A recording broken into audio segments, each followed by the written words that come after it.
Vos émissions préférées sont toutes sur Radio Grand Lac. Cette émission vous est présentée par Nutrazur, laboratoire spécialisé dans les huiles essentielles par voie orale. Comment ça va? Doc Bruno parle de votre santé sur Radio Grand Lac. Chers auditeurs, bienvenue sur Radio Grand Lac, le grand bain de la vie locale, pour cette émission mensuelle Comment ça va? Aujourd'hui, nous abordons un sujet de santé intime, trop souvent entouré de silence. Les infections sexuellement transmissibles qu'on appelle aujourd'hui les IST. Comment les détecter, les prévenir et surtout comment en parler avec sérénité. Pour nous éclairer, j'ai le plaisir d'accueillir une spécialiste de la santé des femmes, le docteur Jennifer Flandrin, qui est une habituée de notre plateau, une gynécologue engagée et bienveillante. Bonjour Jennifer. Bonjour Bruno. Alors peux-tu rappeler ce qu'est une infection sexuellement transmissible et comment elle se distingue d'une maladie sexuellement transmissible ? Alors, les infections sexuellement transmissibles, ce sont des bactéries, des virus, des parasites que l'on attrape au moment de rapports sexuels, donc de contacts sexuels. Les maladies sexuellement transmissibles, c'est l'ancien nom en fait des infections sexuellement transmissibles. Il n'y a pas vraiment de différence entre les deux, c'est la même chose. C'est juste que maintenant on parle d'infection et plus de maladie. Donc je suis pas complètement déconnecté du système. Quelles sont les IST les plus courantes que l'on rencontre aujourd'hui chez la femme et aussi chez l'homme? Alors toi, je sais que tu vois plutôt les femmes. Bien sûr. Alors, dans les infections sexuellement transmissibles, donc déjà quand on fait le dépistage, on regarde les virus qui sont donc le VIH, les hépatites B et C, et les bactéries, donc c'est la syphilis. Et les bactéries dans les prélèvements vaginaux, donc ça c'est pas dans le sang qu'on les recherche, c'est dans les prélèvements vaginaux. Et ça c'est le gonocoque, le chlamydia et la trichomonase.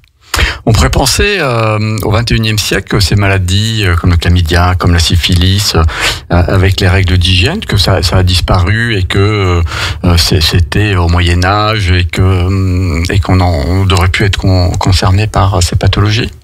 Alors, effectivement, au Moyen-Âge, on mourait beaucoup de la syphilis. Le VIH n'existait pas encore. Ah oui. Mais non, ce n'est pas terminé. On a toujours des infections sexuellement transmissibles et il faut bien se protéger. Et effectivement, ces dernières années, on a eu une diminution des protections et donc en regard une augmentation du nombre d'incidences des maladies sexuellement transmissibles. Ouais. On y reviendra tout à l'heure parce qu'effectivement les chiffres sont plutôt alarmants, surtout chez les adolescents ou les jeunes de 14 ans. La fourchette est de 14 à 24 ans où c'est plutôt préoccupant. On va y reparler parce que cette émission a pour but d'informer les gens. Et je pense que là il y a un gros travail à faire. Je pense que la population en général et les jeunes en particulier ont un peu une insouciance sur ces maladies qui peuvent être dramatiques. Sont pas une simple grippe. Alors, chez la femme, quels sont les signes les plus fréquents qu'on peut identifier ou qui pourraient faire que la femme se pose la question en disant peut-être que là, il y a quelque chose. Et notamment, est-ce qu'il y a des signes qui peuvent être silencieux? Moi, ce sont des signes que j'appelle les silent killers, notamment dans l'hypertension artérielle, où si les patients n'ont pas de symptômes ou n'ont pas fait d'AVC, on découvre là qu'ils ont 20, 21 de tension, ou les prédiabètes qui ont des hémoglobines glyquées un peu hautes et puis qui n'ont pas forcément de symptômes. Justement, en fait, le signe le plus courant, c'est qu'il n'y a pas de signe. C'est embêtant. Oui, la plupart des infections sexuellement transmissibles passent inaperçues. Quand il y a des signes, effectivement, on peut le repérer très vite. C'est notamment le cas de certaines chlamydia, où on peut avoir des pertes, des douleurs, des saignements. Pareil pour le gonocoque. Parfois, on peut avoir des infections urinaires, des brûlures, des symptômes. Dans l'herpès aussi, on a des symptômes avec des vésicules très douloureuses. L'apparition de condylomes ou pas forcément tout de suite? Les condylomes, alors, Le papillomavirus, on va le mettre à part. On va le mettre à part et on viendra dessus. C'est effectivement une infection sexuellement transmissible, mais je le considère pas vraiment comme une infection sexuellement transmissible parce qu'on peut aussi l'attraper par échange de serviettes, ce qui est pas le cas des autres maladies sexuellement transmissibles. Donc je le mettrai un petit peu à part. Mais effectivement, le papillomavirus, ça peut aussi donner des symptômes, le condylome, mais la plupart du temps, les maladies sexuellement transmissibles, les infections sexuellement transmissibles, ne donnent pas de symptômes. D'accord. Et ça, c'est embêtant. Alors que dans ces cas, comme il n'y a pas de symptômes, qu'est-ce que tu recommanderais? Parce que bon, toi, les femmes, tu les vois, je sais pas à quelle fréquence. Tous les ans. Tous les ans. Donc, il peut se passer énormément de choses. Hein. L'amour peut tomber comme ça, et puis arriver et j'ai envie de dire dans les feux de l'amour. Je crois que c'est une série où c'est ça existe toujours. Il peut y arriver des choses pas souhaitables. Moi, j'ai souvenir d'une patiente qui, lors d'un rapport non protégé, a été contaminée par le VIH. Donc, dans cette année-là, quel conseil on peut donner aux femmes et aux hommes, parce que oui, à tout le monde. À tout le monde. Eh bien, c'est d'avoir des rapports protégés, effectivement. Alors, c'est sûr que moi, quand je vois les patientes qui sont avec un partenaire stable depuis des années, bon, je repose toujours la question de savoir si c'est toujours le même partenaire, effectivement. Alors, ça peut choquer certaines patientes, mais je pose systématiquement la question en consultation de savoir si c'est toujours le même partenaire. Si elle me dit qu'elle a changé de partenaire, effectivement, je propose systématiquement un bilan des maladies sexuellement transmissibles. Dès qu'on change de partenaire ou qu'il y a une séparation aussi, eh ben, c'est intéressant d'aller faire un dépistage des maladies sexuellement transmissibles qui peut être fait, donc pas seulement en venant me voir, en fait, on peut aussi se rendre dans les centres de dépistage anonymes et gratuits, ou même il y a certains laboratoires où on peut y aller de façon spontanée pour faire le dépistage des infections sexuellement transmissibles. Et je précise, sans jugement aucun des personnes qui vous reçoivent. Donc oui, c'est intéressant de poser la question si le partenaire est le même, mais ça ne veut pas dire que le partenaire est fidèle. Alors ça, c'est sûr que après on a le droit de croire en l'amour et de se dire que le partenaire est fidèle, mais de toute façon, au moindre doute, il vaut mieux le proposer. Donc moi, je le propose de façon assez systématique. Et quand on fait une prise de sang, eh ben, on peut aussi le dire. Est-ce que vous voulez que je rajoute les maladies sexuellement transmissibles? Ça n'a aucun jugement, c'est juste comme ça, c'est fait. Comme on contrôlerait. Voilà, comme on contrôlerait, comme ça passe inaperçu et qu'on n'est jamais sûr de soi. Bon, ça mange pas de pain de le faire. Oui, jamais sûr de soi. Ou en antenne, je te racontais l'histoire d'un confrère généraliste qui avait été suspendu parce qu'il a découvert un VIH chez une de ses patientes et donc c'est l'inverse, un de ses patients, et il a prévenu la femme parce qu'il avait les deux comme patiente, que son mari était contaminé au VIH, et ce patient a porté plainte contre ce généraliste qui a été suspendu pour ne pas avoir respecté le sacro-saint secret médical. Ouais. Alors c'est là où il y a la limite effectivement du secret médical, c'est que il y a quand même danger pour autrui, mais on n'a pas le droit effectivement de le dire aux partenaires. On doit dire à la personne de le dire à ses partenaires, mais nous on n'est pas soumis, on doit pas le faire nous. Oui, c'est difficile. Hein. C'est difficile à accepter parce qu'on sait que pertinemment, je vois mal le patient rentrer à la maison. En fait, chérie, j'étais chez le médecin là pour ma visite annuelle, et puis il m'a dit de te dire que j'ai le VIH. Voilà. Bon, moi je me souviens d'un patient également qui avait contracté l'hépatite B. Il était parti seul en voyage en Asie, et puis au retour, il avait l'hépatite B et il a essayé de me convaincre en mangeant du riz qu'il avait attrapé l'hépatite B. Bon, voilà. Alors oui, c'est sûr que l'hépatite B, il y a d'autres moyens de contamination que la voie sexuelle, mais pas en mangeant. Donc c'est effectivement contact sanguin, sinon. Et là aussi, c'est pareil, sa femme ne pouvait pas être prévenue, quoi. Donc les dépistages, je les fais régulièrement, soit en passant par son médecin, par les femmes, donc chez toi, les gynécologues. Et ça, c'est important puisque, comme on disait tout à l'heure, les maladies sexuellement transmissibles et les IST, les infections, sont loin de disparaître. Et au contraire, les statistiques montrent une augmentation importante. Alors, tu as des chiffres avec toi depuis 2023 et notamment au niveau du VIH. Alors, comment on peut expliquer, qu'est-ce qui pourrait expliquer que une maladie qui a fait trembler des générations depuis les années 84 où le virus a été découvert et a fait des milliers de morts de par le monde, et qu'aujourd'hui c'est considéré comme quelque chose d'anodin? Alors c'est vrai qu'on a essayé de dédiaboliser le VIH, ce qui est bien pour les patients porteurs du VIH, de plus les mettre de côté, mais ça reste une maladie, même si c'est une maladie maintenant qu'on arrive à traiter comme une maladie chronique. On vit toujours avec contrôlé, quoi. Voilà, contrôlé. On vit toujours avec le VIH. Quand on est bien contrôlé par le VIH, on n'est pas à risque de mourir du sida. Puisqu'on arrive à contrôler la maladie. On arrive même à contrôler tellement la maladie que le virus n'est plus excrété. Donc les patients porteurs du VIH peuvent aussi ne plus ne plus transmettre la maladie. Mais ça reste quand même une maladie incurable, dangereuse.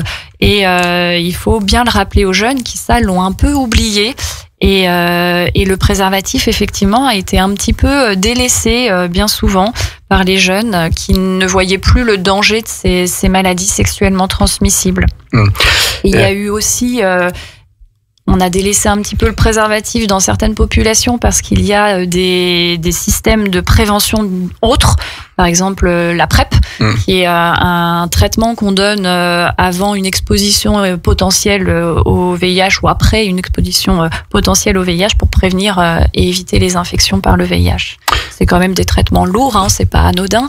Mais oui, parce que ce sont comme des traitements effectivement lourds pour l'organisme.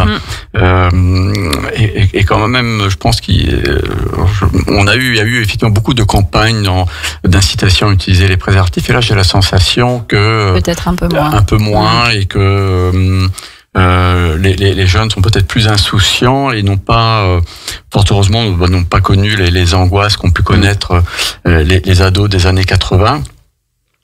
Mais rappelons-nous que la meilleure prévention, et c'est pas que le préservatif ne va pas protéger que contre le VIH, mais contre toutes les autres IST à part le papillomavirus. Le papillomavirus dont on fera un chapitre entier tout à l'heure. Mais pour moi, le préservatif reste le roi de la prévention. Alors, j'imagine que tu es d'accord avec moi sur ce point-là. 100%. 100%. Et donc on devrait. Il y a eu à un moment donné, je sais pas si c'est toujours d'actualité, l'accès pour les adolescents gratuit aux préservatifs. Alors c'est toujours le cas. Comment ce dispositif, comment les jeunes peuvent-ils se procurer? En pharmacie. D'accord. On peut aller en pharmacie récupérer des préservatifs de façon gratuite. Et après, je pense que si on va dans l'infirmière du collège, du lycée, il doit y avoir aussi moyen de récupérer des préservatifs de façon gratuite. Mais effectivement, pour les mineurs, les préservatifs sont gratuits. Voilà, et je rappelle que les préservatifs ne servent pas à faire des bombes à eau. Pour les personnes qui sont majeures, il y a aussi des préservatifs qui sont remboursés maintenant par la Sécurité sociale. Alors, il n'y a qu'une seule marque qui est remboursée à 65%. Et donc, ça, c'est aussi intéressant parce que, comme tout moyen de contraception aussi, c'est intéressant d'avoir un remboursement. Oui, et puis ça permet aussi les populations défavorisées qu'elles puissent avoir accès aux préservatifs, parce que quelque chose que j'ai entendu et qu'on entend quelquefois en disant, par exemple, je pose un préservatif parce que ma compagne prend la pilule, parce que de toute façon on est propre, on se lave, voilà, il y a un peu des idées fausses sur les IST et que se laver ça suffit pas. Non, ça ne suffit pas, effectivement. Se laver suffit pas. La pilule protège pas contre les maladies sexuellement transmissibles, mais ça, c'est évident. Ça protège contre l'arrivée de bébés. Oui, c'est ça. C'est déjà pas mal, mais ça ne suffit pas, effectivement. Donc, quels sont les risques pour une femme d'avoir une infection sexuellement transmissible pour elle et quand elle est enceinte? Est-ce qu'il y a systématiquement une transmission sur le fœtus? Alors, les risques pour les femmes, donc ça dépend quelle infection sexuellement transmissible on attrape. Donc, on a parlé du VIH, effectivement. Donc, le VIH, quand c'est découvert en cours de grossesse. Il y a aussi des traitements pour éviter de la transmission materno-fétale. Donc ça, c'est quand même quelque chose qui est très rare actuellement. La transmission materno-fétale en France n'existe plus, à part si le virus n'est pas contrôlé. Dans ce cas-là, c'est que c'est un VIH qui n'a pas été découvert pendant la grossesse, mais beaucoup trop tard. Les autres infections sexuellement transmissibles qui sont par exemple le chlamydia, le gonocoque, qui sont donc les bactéries qu'on transmet sexuellement, elles qui peuvent passer aussi inaperçues, mais elles peuvent aussi abîmer la fertilité des patientes parce que ces bactéries vont aller abîmer les trompes. Et donc, si les trompes sont abîmées, elles ne peuvent plus laisser passer les spermatozoïdes et donc il ne peut plus y avoir de fécondation. Ou alors abîmer les trompes, le fait qu'elles soient abîmées, elles transportent moins bien l'embryon et ça fait des grossesses extra-utérines aussi. Ça, c'est la grosse crainte aussi quand on a du chlamydia ou du gonocoque, c'est savoir est-ce qu'il y a eu une conséquence sur les trompes. Dans les maladies, donc on a parlé, il y a des virus, il y a des bactéries. Quels sont les IST dont on guérit parce que là on dresse un tableau un petit peu noir.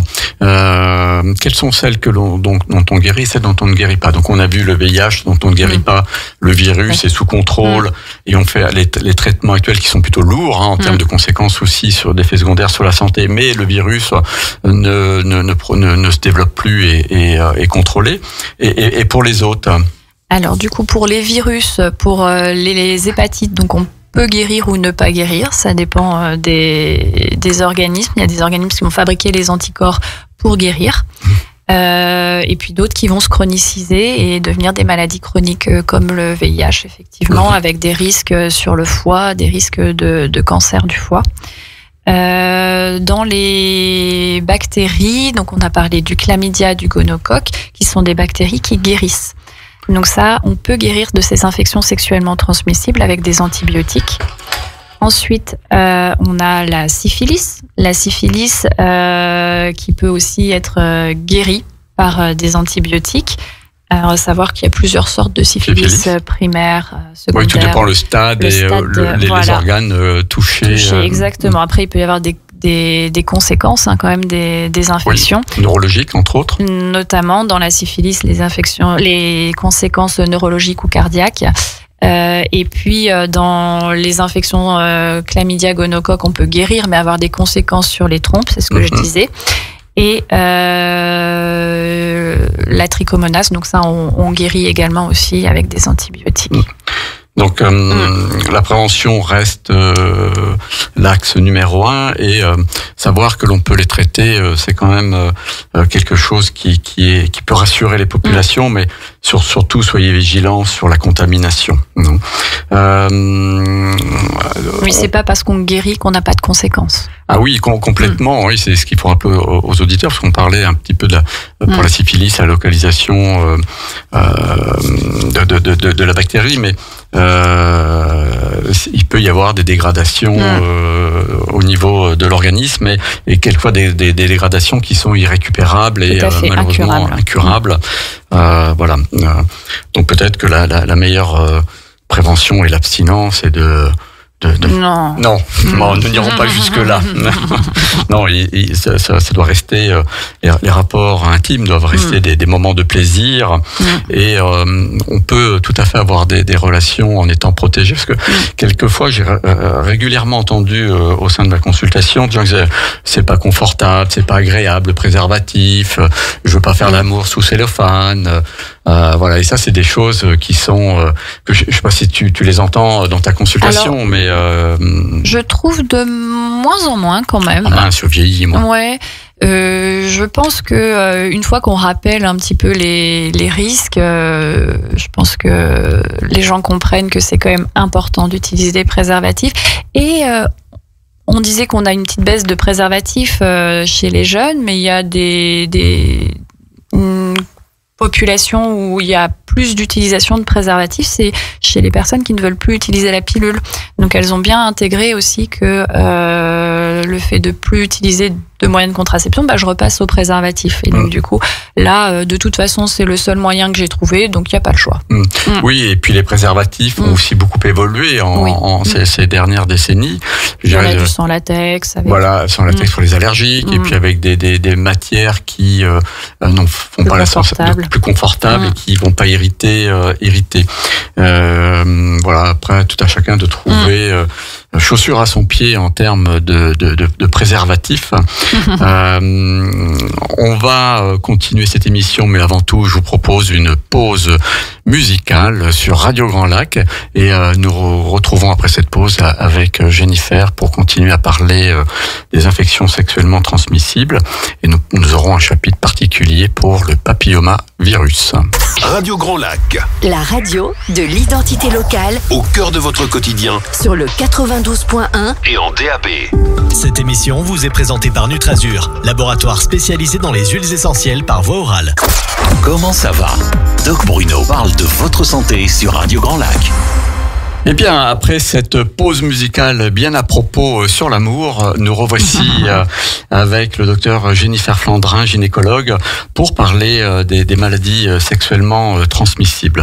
Alors, avant la pause musicale, nous parlions de différentes maladies, celles qui sont curables, incurables. Nous parlions du fait de se dépister régulièrement, surtout quand il y a de multiples partenaires ou des partenaires qui changent, pas forcément fréquemment, mais quand il y a un changement. On n'a pas parlé des autotests. Oui. Qu'est-ce que tu en penses? Alors effectivement, ce qu'on appelle les TROD, le test de diagnostic rapide qui existe pour le VIH. Ça, d'ailleurs, ça a permis de dépister un petit peu plus de VIH parce que c'est des choses qu'on peut faire en pharmacie assez rapidement et de faire le test et d'avoir le résultat instantanément pratiquement pour les dépistages. Et ça, c'est quand même une très très bonne idée, oui. C'est-à-dire à faire en pharmacie, il faut le faire devant le pharmacien où on l'achète et puis on rentre à la maison comme un test de grossesse et puis voilà. Donc c'est effectivement on l'achète, on le fait à la maison. Alors c'est vrai que c'est quelque chose qui permet peut-être de déculpabiliser parce que on peut comprendre que même si dans les laboratoires ou les centres de dépistage les gens sont d'une bienveillance extrême, il y a un côté culpabilité de se dire je vais tester, qu'est-ce que les gens vont penser. Oui, on peut se sentir jugé, mais en fait, faut pas. Enfin, il faut lâcher tout ça parce que il n'y a pas plus de raison d'avoir peur d'aller se dépister d'une infection sexuellement transmissible que du cholestérol ou du diabète ou du cholestérol. À aucun moment, quand les gens ont du cholestérol, il me viendra l'idée de leur dire. Vous mangez trop de charcuterie, il faut arrêter. Et ces autotests, ils sont intéressants. Alors pour moi, ils ont une limite.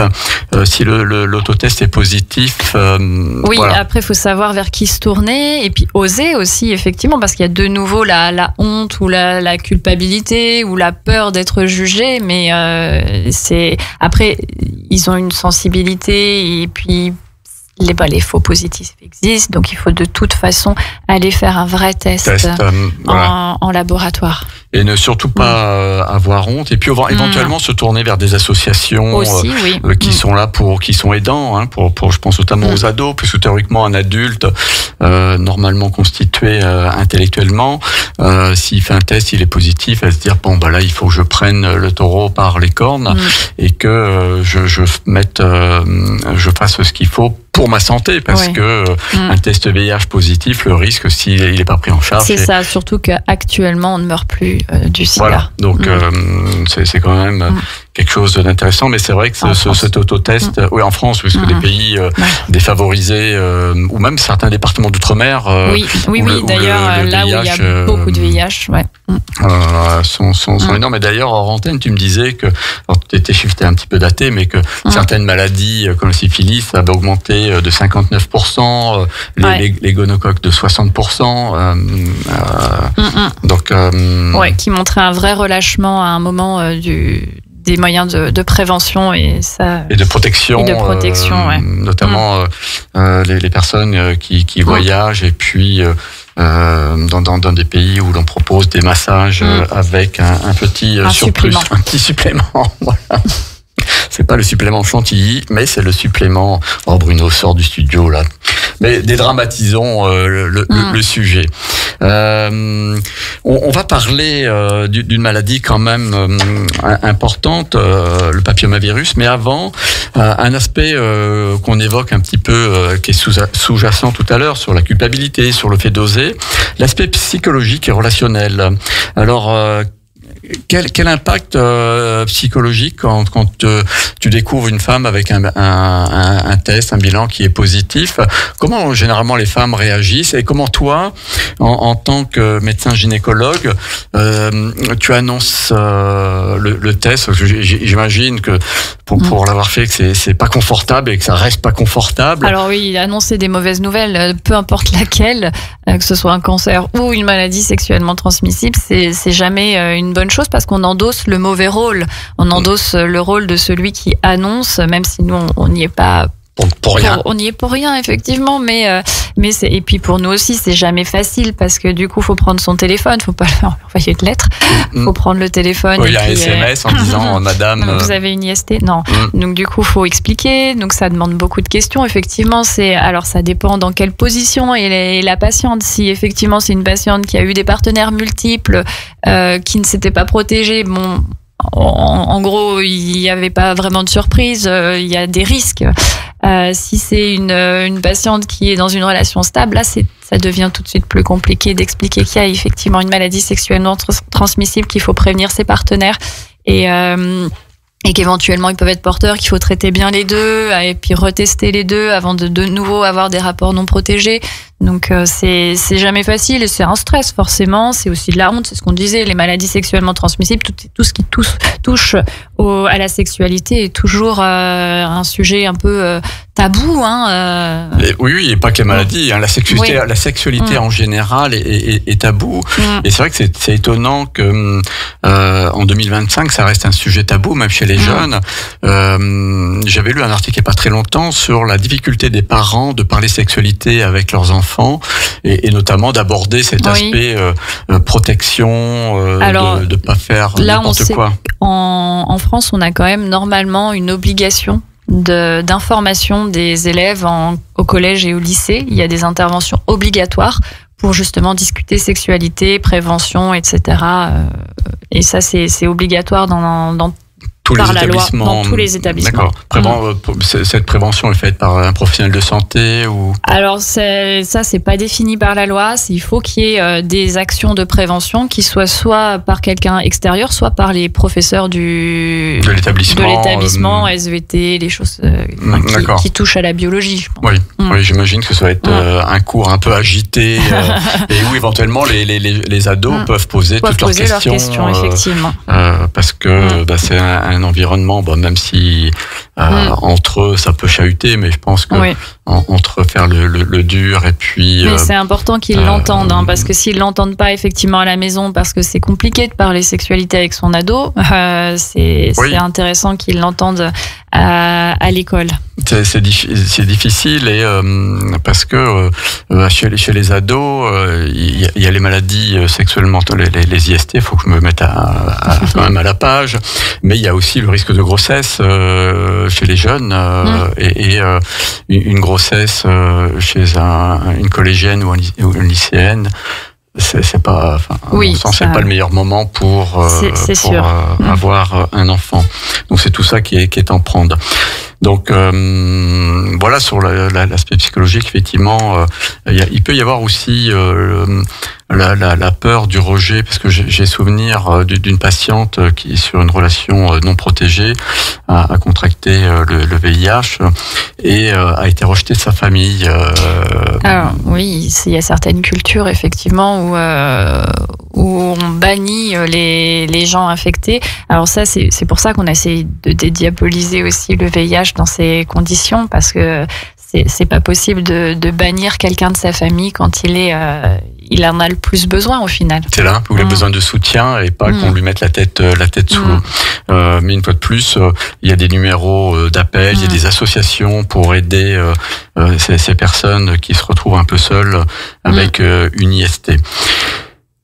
On va parler du papillomavirus. Alors le papillomavirus, ce nom là, il peut avoir l'air sympa, papillon, voilà, c'est fleur bleue, etc. Mais c'est tout sauf sympathique. Alors le papillomavirus, c'est un gros sujet parce que le papillomavirus, c'est une famille de virus. Qui peut donner plusieurs pathologies, plusieurs choses. Donc dans les papillomavirus, ils sont tous notés avec des numéros. Et en fonction de leur numéro, on sait s'il est dangereux ou pas. Il y a les papillomavirus. Oui, c'est pas l'euro million. Non. Et puis, vaut mieux pas jouer à l'euro million avec les numéros du papillomavirus. Tiens, j'ai celui-là. Et donc, du coup, le papillomavirus, il peut donner des verrues qu'on peut attraper par exemple à la piscine, les verrues plantaires, les verrues qu'on peut avoir au bout des doigts.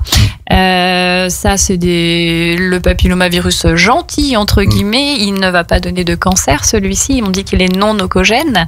Et puis, on a des papillomavirus qui peuvent donner des verrues au niveau vulvaire, qui est par exemple le papillomavirus l'HPV 6 et 11, qui peuvent donner donc ces verrues vulvaires qui, eux, ne sont pas oncogènes non plus. C'est-à-dire qu'ils ne peuvent pas donner de cancer. Et puis, on a tous les autres qui sont des virus qui, notamment le 16 et 18, qui représentent 90% des papillomavirus qu'on dit oncogènes. C'est ce qu'on dit les papillomavirus à haut risque, les HPV-HR, qui peuvent éventuellement évoluer vers un cancer si on l'attrape. Le papillomavirus, donc toute cette famille ne donne pas la même chose, on ne se contamine pas de la même façon par ces virus. Quand on parle des virus du papillomavirus qui peuvent donner des condylomes, c'est-à-dire les verrues vulvaires ou les verrues plantaires, ça c'est par contact avec la peau. C'est pour ça qu'aussi les condylomes, ce qu'on disait tout à l'heure, les condylomes, les verrues vulvaires, c'est pas une vraie maladie sexuellement transmissible parce qu'on peut aussi se transmettre ces verrues en partage de serviettes. Donc, faut éviter si quelqu'un dans la famille est contaminé par le papillomavirus au niveau vulvaire avec des condylomes, d'aller partager ses serviettes. On risque de transmettre. Ou son linge intime. Ça, c'est extrêmement contagieux par contact. Pas forcément du coup sexuel. Pas forcément sexuel. Effectivement, c'est pour ça qu'on peut retrouver des condylomes chez des petites filles sans qu'il y ait abus sexuel, parce que c'est par partage de serviettes. C'est aussi les condylomes, c'est ça qu'on peut transmettre aussi pendant l'accouchement. Si on a des condylomes au niveau vulvaire et par le passage du bébé par le périnée, on peut transmettre les condylomes à l'enfant. Ensuite, donc ceux qu'on considère vraiment comme une infection sexuellement transmissible, c'est donc les HPV-HR, c'est ceux qu'on dépiste, c'est ceux qui peuvent évoluer vers un cancer si notre corps ne les élimine pas, puisque la bonne nouvelle, c'est que quand même dans la plupart des cas, le papillomavirus est combattu par notre immunité. Et puis, on a aussi maintenant la prévention avec le vaccin. Le vaccin qui protège contre 90% des cancers du col de l'utérus, ce qui est quand même énorme. Non négligeable. Non négligeable, donc il protège notamment contre le virus 16 et 18, contre le 45, le 56, enfin plusieurs sortes de papillomavirus qui sont dits HR. Donc ça, c'est important, effectivement, parce que, hormis s'il y a des condylomes, quels sont les symptômes qui peuvent faire penser qu'il y a une contamination Aucun. Voilà, et c'est là le danger. C'est le danger. Et il faut savoir que, du coup, je disais c'était par contact, donc rien qu'à contact avec les doigts aussi, peut transmettre le papillomavirus, ce qui fait que le préservatif ne protège pas du papillomavirus. Ouais. Donc, il protège pas à 100%. Donc, on n'a pas de moyen de prévention à part la vaccination qu'on propose actuellement chez garçons et filles. Oui, parce que pendant de nombreuses années, on conseillait de vacciner que les filles. Les garçons, même s'ils ne sont pas touchés par le cancer du col de l'utérus, puis n'ont pas de col de l'utérus, oui. Ils peuvent transmettre. Et notamment les hommes homosexuels peuvent aussi attraper des cancers du canal anal. C'est ça, avec des condylomes aussi. Mais aussi le cancer du canal anal. Donc on protège les garçons et les filles. Avec la vaccination qu'on propose, elle n'est pas obligatoire, mais elle est recommandée. Entre 11 ans et 14 ans, il y a un rattrapage maintenant qui vient de sortir là actuellement. Avant on disait jusqu'à 19 ans, maintenant on dit jusqu'à 26 ans. D'accord. Donc le rattrapage a été étendu jusqu'à 26 ans. Donc à l'heure actuelle, on peut se faire vacciner jusqu'à 26 ans, en sachant que le meilleur moment de se faire vacciner, c'est avant les premiers rapports.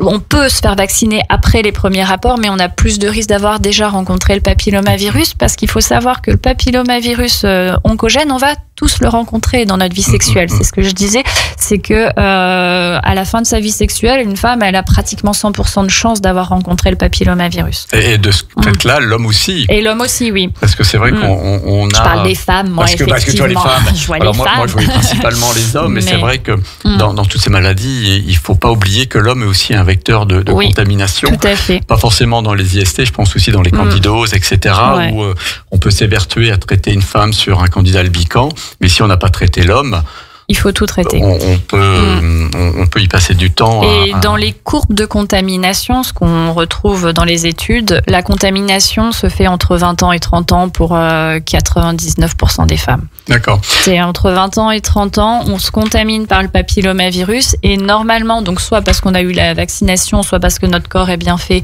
il va éliminer le virus. C'est pour ça que là, actuellement, le dépistage du papillomavirus, c'est le frottis. Le frottis, on commence à 25 ans. Systématiquement. Enfin, s'il y a eu des rapports. S'il n'y a pas eu de rapport, ça sert à rien. Donc, le frottis, on commence à 25 ans. On fait 2 frottis à 1 an d'intervalle. Et ensuite, on espace tous les 3 ans jusqu'à 30 ans. Et là, c'est le frottis classique. C'est-à-dire qu'on va aller regarder les cellules. On va même pas chercher le papillomavirus parce qu'on a trop de chances de le trouver.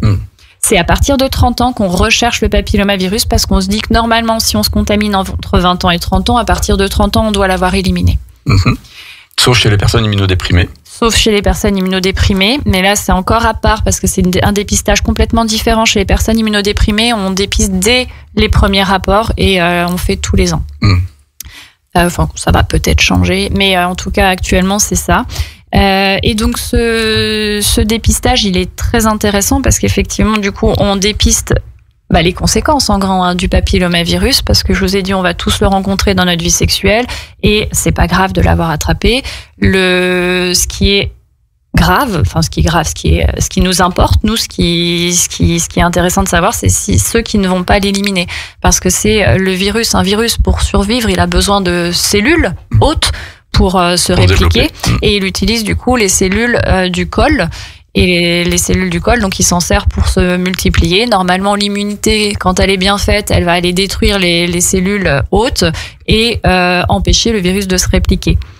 Et parfois ça marche bien, donc parfois il n'y a plus du tout de virus, il arrive à bien tout éliminer, et puis parfois ça marche pas bien, et donc le virus reste dormant. Donc on peut aussi, même si on ne l'a jamais retrouvé entre 20 ans et 30 ans, c'est pas pour ça qu'on ne s'est pas contaminé, et il peut réapparaître avec des baisses d'immunité par la suite. C'est ça, parce que comme beaucoup de virus, il se biofilme, et pendant ce temps-là il attend.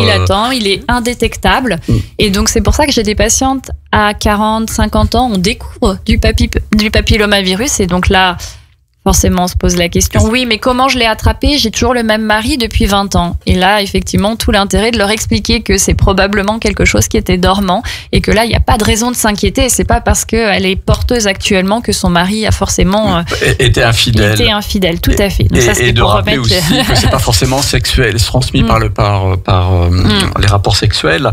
Alors la vaccination est étendue jusqu'à 26 ans. Est-ce à dire qu'après 26 ans, il n'y a pas d'intérêt de se vacciner? Alors, il y a eu une étude qui était super intéressante où on y a cru, où on vaccinait les patientes qui avaient eu du papillomavirus, qu'on avait traité pour du papillomavirus. Donc pour traiter par du papillomavirus, on fait des conisations quand il y a des lésions dues au papillomavirus. Tu peux expliquer pour les auditeurs? Alors en fait, il faut savoir que le papillomavirus, je vous ai dit, on cherche les conséquences du papillomavirus. Donc quand il se réplique, il utilise les cellules du col, et quand ça débute, il utilise les cellules superficielles du col. C'est ce qu'on appelle des lésions de bas grade. Les lésions bas grade, c'est des lésions bénignes, donc ça c'est pas grave. On fait rien, on attend que ça guérisse. Dans 90% des cas, ça guérit tout seul. Et puis effectivement, si ça persiste pendant plusieurs années, on peut éventuellement aller faire du laser pour aller brûler. Nous, ce qu'on n'aime pas, c'est quand le virus il se réplique un petit peu trop et qu'il va aller toucher les cellules profondes du col. Et quand ça touche les cellules profondes, c'est ce qu'on appelle des lésions de haut grade. Et c'est ces lésions de haut grade qu'on n'aime pas parce que c'est elles qui ont un potentiel évolutif vers un cancer. Là, tout ce que je vous dis, les lésions, c'est des lésions qu'on dit précancéreuses. C'est pas un cancer. Hein. On peut encore guérir des lésions de haut grade, mais la clairance se fait un peu moins bien. C'est jouer avec. Avec alors on peut entre 25 et 30 ans, justement, si on trouve des lésions de haut grade, attendre 2 ans en surveillant bien tous les 6 mois pour avant de traiter. Mais quand on doit traiter, si on trouve une lésion de haut grade, on fait ce qu'on appelle donc une conisation. La conisation, c'est qu'on enlève le bout de col malade. Donc c'est une conisation, on fait vraiment cibler sur la lésion, et comme ça on n'enlève pas des gros bouts de colle, on enlève des petits bouts de colle ciblés sur la lésion. Donc ça c'est donc la conisation. Ce qui n'empêche pas d'éventuelles grossesses après coup, ne pas confondre avec une hystérectomie. Alors oui, non, ça n'empêche pas la grossesse. Ça peut parfois, si on a enlevé des trop gros morceaux de colle, ça peut gêner quand même sur le plan obstétrical derrière. C'est pour ça que la vaccination, elle a tout son intérêt, parce qu'elle diminue le risque de faire des lésions précancéreuses, et donc ça diminue aussi le risque de faire des pathologies obstétricales, donc des menaces d'accouchement prématuré, des accouchements prématurés, ou même une infertilité. Quand on a enlevé un bout de colle, on a enlevé la glaire. Et les spermatozoïdes peuvent monter un peu moins. Un peu moins bien, sont moins toniques. Surtout que les études ont montré que les spermatozoïdes ces dernières années étaient de moins en moins toniques. On revoit les paramètres à la baisse. Oui. Certaines femmes se tournent vers des remèdes naturels ou une hygiène intime traditionnelle. Est-ce que c'est compatible avec les traitements classiques? Alors, pour le papillomavirus, pour le papillomavirus, on n'a pas de traitement. On traite les lésions, c'est-à-dire que moi, si je trouve une lésion de haut grade, on va aller faire une conisation, je vais enlever la lésion, je vais pas enlever le papillomavirus. Oui, c'est ça qui est important de bien expliquer. Alors si on a enlevé le réservoir, tant mieux, parce que du coup, on va potentiellement guérir du papillomavirus, mais on ne guérit pas. Voilà, ce qui est important, c'est effectivement les bactéries, on les traite avec des antibiotiques, mais les virus. Là, pour celui-ci, on n'a pas d'antiviral, donc on n'a pas. Les antiviraux sont plutôt des antiviraux un peu génériques, et ne sont pas ciblés. Donc c'est de la prévention, vraiment. Donc on passe par la vaccination. On sait que tout ce qui peut diminuer l'immunité au niveau du col, n'est pas bon, parce que ça peut faire évoluer des lésions qui devraient guérir. Donc par exemple le tabac. On sait que il faut arrêter de. L'idéal, c'est pas fumer. C'est toujours facile à dire aussi, mais d'arrêter le tabac quand on découvre une lésion, c'est toujours ce qu'on recommande, parce que c'est ce qui va aider aussi à réaugmenter l'immunité au niveau du col, d'avoir une bonne flore vaginale. Et intestinale. C'est lié, mais la flore vaginale est hyper importante. On a retrouvé un vrai lien entre déséquilibre de la flore et évolution du papillomavirus. Donc ça c'est important. Tout ce qui va affaiblir l'immunité, donc le tabac, l'alcool, les stupéfiants, parce qu'il y a un peu une banalisation de la consommation. Le stress. Le stress. Alors le stress c'est quelque chose qui est effectivement omniprésent chez tout un chacun. L'âge aussi qui fait baisser l'immunité, ça on n'y peut rien. Alors ça, d'un côté, alors il y a pas de traitement naturel sur le papillomavirus et les IST, si ce n'est que on peut stimuler l'immunité avec certaines plantes ou certains champignons, mais on revient un peu au fait que la prévention reste la meilleure approche, que ce soit pour le papillomavirus ou pour les autres IST. Pour terminer cette émission, Jennifer, quel message souhaites-tu transmettre aux femmes jeunes, moins jeunes, qui ont écouté cette émission, ainsi qu'aux hommes? Oui, alors le message principal, c'est qu'effectivement les infections sexuellement transmissibles, elles n'ont pas disparu. C'est pas des infections du Moyen Âge. Effectivement, on se contamine toujours par des infections sexuellement transmissibles à l'heure actuelle, et voire même que c'est en augmentation depuis 2020. Parce qu'il y a une baisse des protections, donc bien utiliser des préservatifs quand on change de partenaire, quand on ne connaît pas le partenaire ou au moindre doute, et de faire des dépistages réguliers, que ce soit dans les centres de dépistage anonymes et gratuits, soit avec son médecin traitant, ou même dans les laboratoires de façon spontanée, ou les TROD, donc les tests de diagnostic rapide en pharmacie, et de rester vigilant. Voilà, c'est effectivement le message. Je te remercie de terminer sur ce message un peu positif. Alors, merci Jennifer, merci à vous, chers auditeurs, pour votre écoute attentive, que vous soyez une femme, un homme, jeune, moins jeune. Ici, il n'y a que des jeunes. Vous avez le droit de vivre une sexualité libre et consciente dans le respect de vous-même et des autres. Et si aujourd'hui vous avez appris quelque chose, c'est que cette parole intime est aussi une parole de santé, de vie et d'amour. Et je rends l'antenne sur ces belles paroles. Radio Grand Lac.